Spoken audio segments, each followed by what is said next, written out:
कैसे आप सब? I hope you are doing well.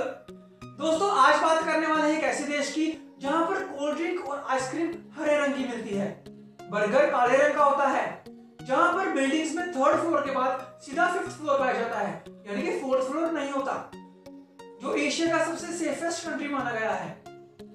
जहां की टेक्नोलॉजी के बारे में क्या बात करें, इस देश ने पूरी दुनिया को पीछे छोड़ा हुआ है। तो चलिए दोस्तों, आज हम आपको घुमाने वाले हैं, आपको सैर करवाने वाले हैं एशिया देश जापान की। इस वीडियो में हम आपको जापान के बारे में इंटरेस्टिंग फैक्ट्स बताने वाले हैं। प्लीज वीडियो को लास्ट तक देखिएगा। तो चलिए शुरू करते हैं। सबसे पहले दोस्तों, जापान एक ईस्ट एशियन कंट्री है जो लगभग 7000 आइलैंड्स को मिलकर बना है, जिसमें से 430 जो आइलैंड्स हैं वो इनहेबिटेड हैं, यानी कि वहाँ पर लोग रहते हैं। लेकिन अगर हम मोटे तौर पर बात करें तो जापान के जो हैं वो 5 आइलैंड्स मेन आइलैंड्स हैं, जिनमें से सबसे बड़ा है होंशु।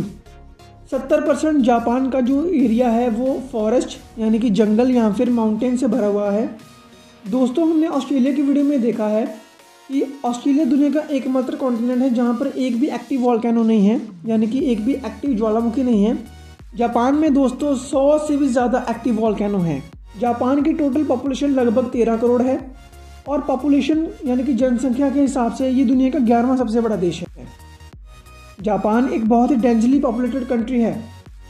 यहाँ पर आपको हर किलोमीटर स्क्वायर में 337 लोग आराम से मिल जाएंगे। जापान की कैपिटल है टोक्यो, और टोक्यो दुनिया का सबसे पॉपुलेटेड सिटी है और इसकी कुल जनसंख्या है 38 मिलियन, यानी कि 3 करोड़ 80 लाख लोग सिर्फ जापान के टोक्यो में रहते हैं, जो कि इस दुनिया का मोस्ट पॉपुलेटेड सिटी है, सबसे बड़ा शहर जनसंख्या के हिसाब से। जापान इमिग्रेशन को बहुत कम सपोर्ट करता है। आपको ये जानकर हैरानगी हो जाएगी कि अगर आप कनाडा, अमेरिका वगैरह देश चले गए, ऑस्ट्रेलिया देश चले गए, तो वहाँ पे आपको लगेगा कि 60-70% जो लोग हैं वो बाहर से आए हुए हैं। लेकिन यहाँ पर आपको हैरानगी होगी कि जापान की जो टोटल पॉपुलेशन है उसका 98% जो हिस्सा है वो जैपनीज़ पीपल हैं, यानी कि वो जैपनीज़ बॉर्न हैं, खुद जैपनीज़ पीपल हैं, और बाहर सिर्फ 2% लोग वहाँ पर आकर बसे हुए हैं। दोस्तों, जैपनीज़ लोगों की उम्र बहुत लंबी होती है। जी हाँ, अगर हम एवरेज एज की बात करें वर्ल्ड वाइड, तो जापान के लोगों की जो उम्र है वो 85 साल है, और कभी कभी तो दोस्तों जापानीज़ लोग 105 साल, 107 साल, 110 साल आराम से जी लेते हैं। और क्या आप जानते हैं कि इसका रीज़न क्या है? जी हाँ दोस्तों, मैं आपको बताता हूँ इसका क्या कारण है। बट उस कारण को बताने से पहले आपको मैं एक बात बता दूँ। जापान में लगभग 100 तरह की चाय बनाई जाती है, लेकिन जो सबसे ज़्यादा पसंदीदा जो लोगों की चाय है वो है ग्रीन टी। और जापानी लोग इतनी ग्रीन टी पीते हैं कि ये लोग कोल्ड ड्रिंक में भी ग्रीन टी डालते हैं ताकि उसमें भी इनको न्यूट्रिएंट्स मिल सकें। और तो और दोस्तों, जापानी लोग आइसक्रीम, जिसे आप बड़े आराम से खाते हो, जापानी लोग वो हरे रंग की खाते हैं क्योंकि उसमें भी ग्रीन टी होती है। आपको इतना ग्रीन टी पिएगा तो वो फिर फिट तो रहेगा भैया।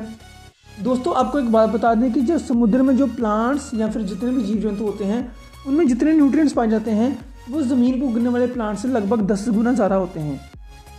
अब जबकि जापानीज़ लोग अपने हेल्थ को लेकर इतना कॉन्शियस रहते हैं तो वो लोग सी फूड खाना बहुत पसंद करते हैं, बहुत ज़्यादा सी फूड खाते हैं जापानीज़ लोग।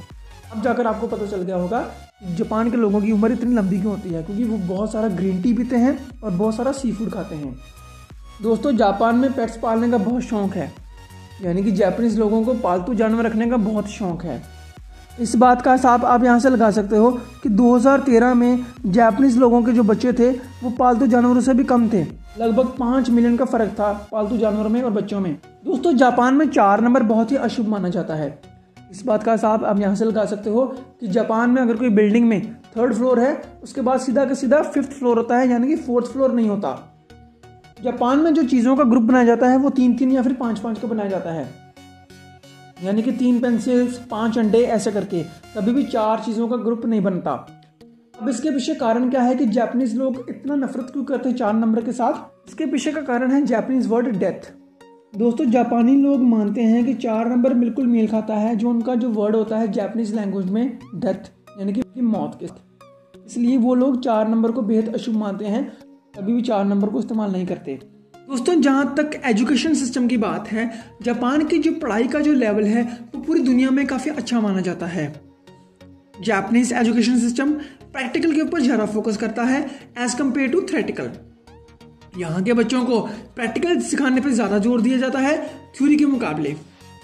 और बच्चों को मॉरल वैल्यूज सिखाने के लिए बहुत सारे अलग अलग कानून बनाए जाते हैं स्कूलों के लिए। एग्जाम्पल के तौर पे जापान में स्कूलों में बच्चे खुद सफाई करते हैं। मान लीजिए एक बच्चा स्कूल में देर से आया है या फिर उसने अपना होमवर्क कंप्लीट नहीं किया है, तब वो जो बच्चा है वो छुट्टी होने पर जब सारे बच्चे घर चले जाते हैं तब वो बच्चा क्लासरूम की सफाई करता है। ऐसे बहुत सारे और भी कानून पाए जाते हैं कि जापान में घर पे काम करने के लिए आपको कोई ना कोई प्रैक्टिकल प्रोजेक्ट ही मिलते हैं। बच्चों को फिजिकल एक्टिविटीज़ में ज़्यादा इन्वॉल्व किया जाता है, इसलिए जापान की क्वालिटी ऑफ एजुकेशन काफ़ी अच्छी मानी जाती है पूरी दुनिया में। अगर हम बात करें जापान में टेक्नोलॉजी की, तो ये देश ने पूरी दुनिया को पीछे छोड़ कर रखा हुआ है। जापान दुनिया की सबसे बड़ी इलेक्ट्रॉनिक इंडस्ट्री है। ये दुनिया की तीसरी सबसे बड़ी ऑटोमोबाइल इंडस्ट्री है, यानी कि गाड़ियों की इंडस्ट्री। जापान में टॉयलेट्स बड़े अच्छे बनाए गए हैं। जी हाँ दोस्तों, अगर आपको सर्दियों में कहीं टॉयलेट जाना होता है तो टॉयलेट सीट हॉट सीट्स बन जाती हैं, गर्म हो जाती हैं, और वहाँ पर म्यूज़िक भी चलता रहता है ताकि जो आपको रिलैक्सेशन मिल सके, आप अच्छे से रिलैक्स हो सको। जापानीज़ ट्रेन्स बहुत ही फास्ट होती हैं।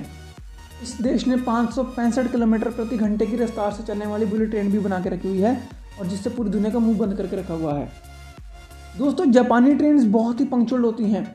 जापान में अगर कोई ट्रेन मैक्सिमम लेट भी होती है तो ज़्यादा से ज़्यादा सिर्फ 18 सेकंड के लिए लेट होती है। तो जापान में सफ़र करने के लिए आपको कभी भी दिक्कत नहीं आएगी। अगर आप जापान जाते हो तो वहाँ आपको एक चीज़ बहुत अच्छी लगेगी कि आपको वहाँ पर हर शहर के हर मोहल्ले में, हर गली में आपको वेंडिंग मशीन मिल जाएगी, जहाँ से आप फ्लावर्स, मैगजीन्स, खाने पीने का सामान, ड्रिंक्स वगैरह कुछ भी बाय कर सकते हो। ठीक है जी, आपको कभी भी किसी भी शॉप को ढूंढने की ज़रूरत नहीं पड़ती, आपको हर गली में कोई ना कोई वेंडिंग मशीन मिल जाती हैं, क्योंकि जापान में लाखों वेंडिंग मशीन्स लगाई गई हैं।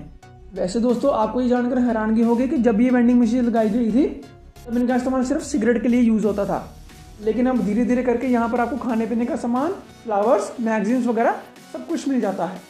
दोस्तों, जापान एशिया का सबसे सेफ कंट्री माना गया है। जी हाँ दोस्तों, जापानीज़ लोगों को क्राइम करना बिल्कुल भी पसंद नहीं।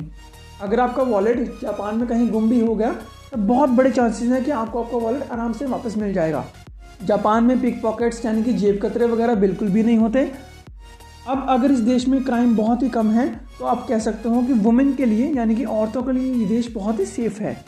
दुनिया में टोटल जितने भी अर्थक्वेक्स आते हैं उनमें से 20% अर्थक्वेक्स अकेले जापान में आ जाते हैं। यहाँ पर छोटे और बड़े सारे अर्थक्वेक्स को मिला दिया जाए तो लगभग जापान में हर साल 5000 भूचाल आते हैं, लेकिन इनमें से आधे से ज़्यादा जो भूचाल होते हैं उनकी रिक्टर स्केल के ऊपर वैल्यू 3 से लेकर 5 तक होती है, जो कि इंसान नोटिस नहीं कर पाता। लगभग जापान में 160-170 भूचाल आते हैं जिनकी वैल्यू रिक्टर स्केल के ऊपर 5 से ज़्यादा होती है। दोस्तों, जापान दुनिया का चौथा सबसे बड़ा आइलैंड कंट्री है। आइलैंड कंट्री का मतलब जो देश सिर्फ और सिर्फ आइलैंड्स के ऊपर बना हो, जिसके चारों तरफ समुद्र हो। आप मुझे कमेंट करके ज़रूर बताइए दुनिया का सबसे बड़ा आइलैंड कंट्री कौन सा है। दोस्तों, अगर हम घूमने की बात करें तो जापान की सबसे बड़ी टूरिस्ट अट्रैक्शन है माउंट फिजी। ये जापान की सबसे ऊंची माउंटेन है जिसकी ऊंचाई लगभग 3700 मीटर्स है। माउंट फिजी के ऊपर ट्रैकिंग करने का एक अलग ही मज़ा है, जिसका मज़ा लेने के लिए दुनिया के बहुत सारे लोग अलग अलग कोनों से यहाँ पे आते हैं। इसके अलावा आप Tokyo tower, temple city, Osaka castle जैसी बहुत सारी टूरिस्ट अट्रैक्शंस देखने जा सकते हैं। चलिए दोस्तों, अगर आपको फैक्ट्स अच्छे लगे हैं तो प्लीज वीडियो को लाइक कर देना, और ऐसे ही इंटरेस्टिंग फैक्ट्स जानने के लिए और कुकिंग सीखने के लिए हमारे चैनल सब्सक्राइब कर दीजिएगा। मिलते हैं आपसे नेक्स्ट वीडियो में, तब तक के लिए bye bye, take care, keep learning, have a good day, thank you so much.